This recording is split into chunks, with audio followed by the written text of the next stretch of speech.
Hi, welcome to Luxury in Moderation, where we appreciate the finer things in life without going overboard. Today I wanted to talk about some underrated bags and brands which I don't think get enough attention on YouTube or social media. So there's just a few brands that I think you should know about and other bags from brands that you may already know, which I think are great bags.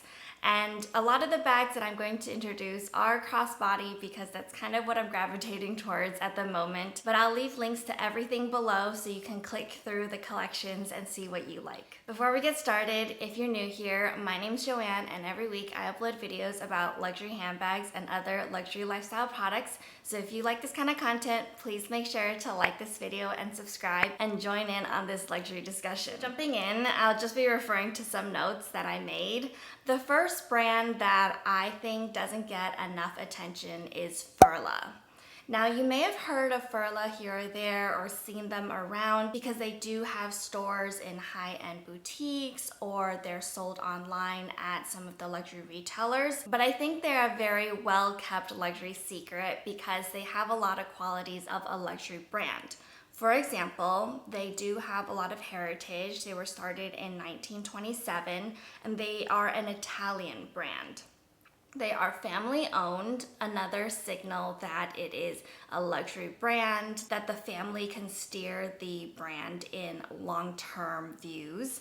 And they also have very close ties to art, especially contemporary art. So all of these are signs that Furla is a true luxury brand. And I had myself heard of this brand Furla. I didn't really know that much about them because I don't think they do a lot of advertising, especially in the States, but I think in Europe and of course Italy, they have more of a presence. But the bag that caught my eye from them recently is called the Opportunity Tote Bag. So the Opportunity Tote Bag looks very similar to the Dior Book Tote. So I think the craftsmanship and the quality that goes into the bag is very exceptional as well. You can definitely tell it's a work of art. Someone spent a lot of time making this beautiful pattern. And the pattern is like a F, which is their logo. But if you weren't familiar with the brand, it looks just kind of like a geometric pattern, which I think is great as well. And the best thing is that the Furla tote bag is 90% cheaper than the Dior Book Tote. So for example, the small size is $300 and the large size only goes up to $350 US. Comparing that to the Dior Book Tote, which starts at $3,250 with the large size going up to $3,500, that's an extra zero on the end of the Dior Book Tote and a 90% markup.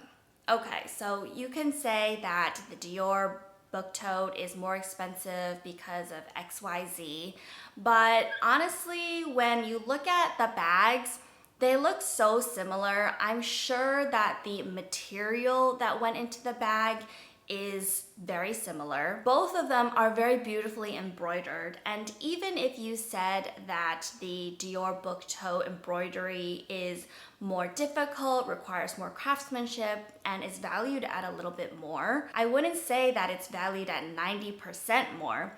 In fact, I'm sure most of that 90% markup is due to the Dior brand. So as soon as you add the Dior name to something, you're paying for the Dior advertising. And the advertising budget for these big brands are so much that the value of that is not really there. So that's the first brand I wanted to talk about. Furla has a lot of other great options and a lot of leather bags also priced at a very good price point because they aren't as well known. Their marketing and advertising budget isn't as high, and so you don't have to pay for that overhead expense. Instead, you can get a really great quality bag at a reasonable price. The next brand I wanted to shine a light on is called Etro. So you may again have heard of this. They do have some boutiques in very high-end malls. However, it's not as well known of a brand in the US. When I lived in Asia, I definitely saw the brand a little bit more, saw more shops, and it is another Italian brand, so it definitely has more of a presence in Europe. Etro was started in 1968. It's another family-managed brand, and they are really known for their paisley prints. So I remember years ago when I was traveling in Europe and I saw their stores and I saw their prints that really caught my eye. I was really interested in this brand. But when I moved back to the States and I didn't see the brand anymore, I kind of forgot about it. But then when I went to visit Singapore last winter, I saw the brand again.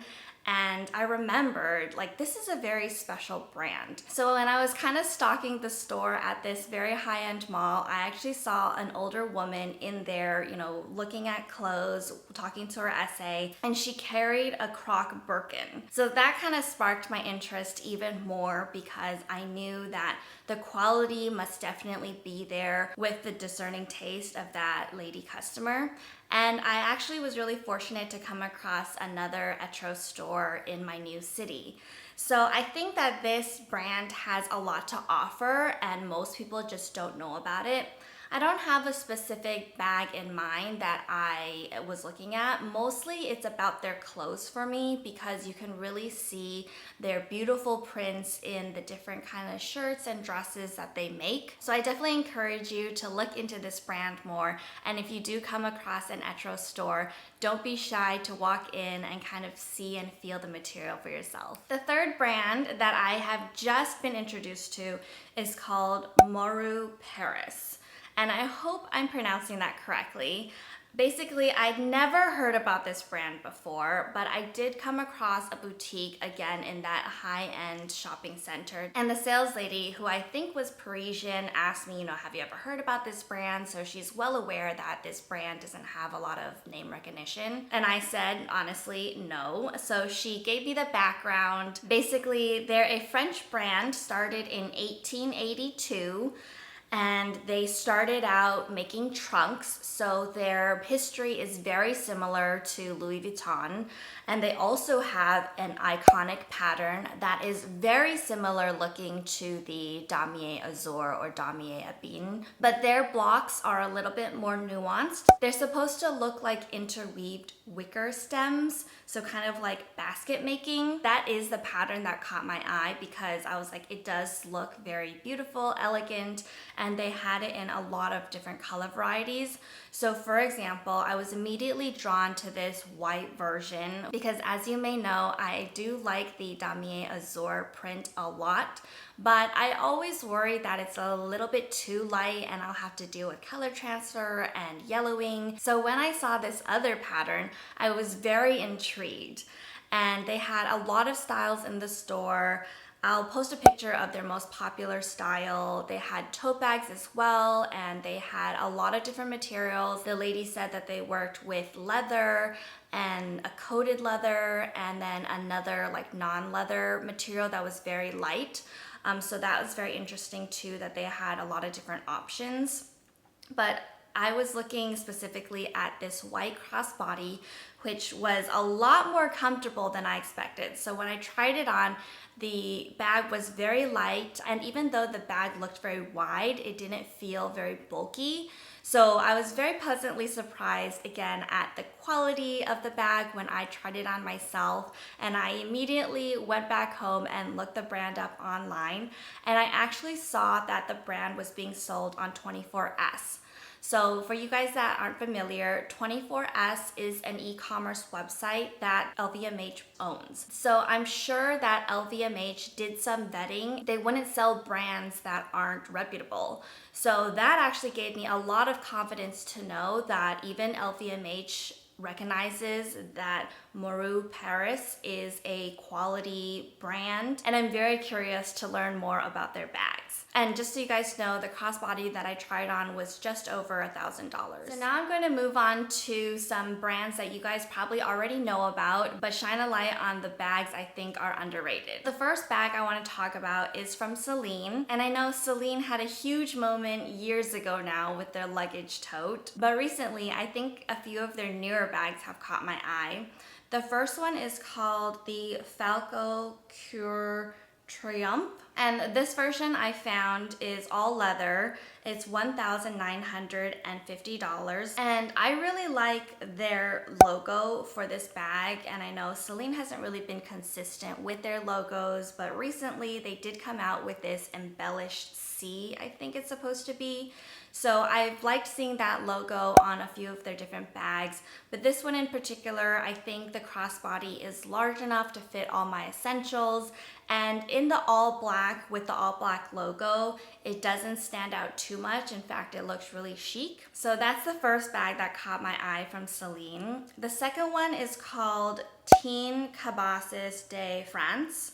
And specifically in the textile version, which is also $1,950. This is another crossbody that I think looks very elegant, especially with like the beige color of that textile and then having the leather accents. It looks very understated. I think it looks pretty classic. So it's not gonna be too recognizable. And even if that means that it may never be an iconic status bag, that means it'll also never look outdated.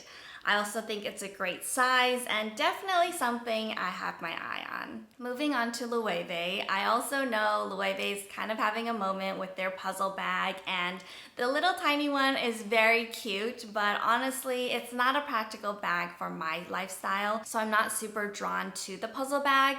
Instead, I have mentioned previously that I really like their anagram monogram. I think it looks very cool. And specifically for a crossbody style, I really like the mini flamenco clutch. They have a textile version that's $1,750, and then they have an all leather version that's a little bit more than $2,000. But I think the textile version looks much cooler because it has that repeated anagram motif. And I love the shape of this bag. It looks like a very chic pouch with its ruffles. It's a little bit girly, but also large enough to fit all of the essentials.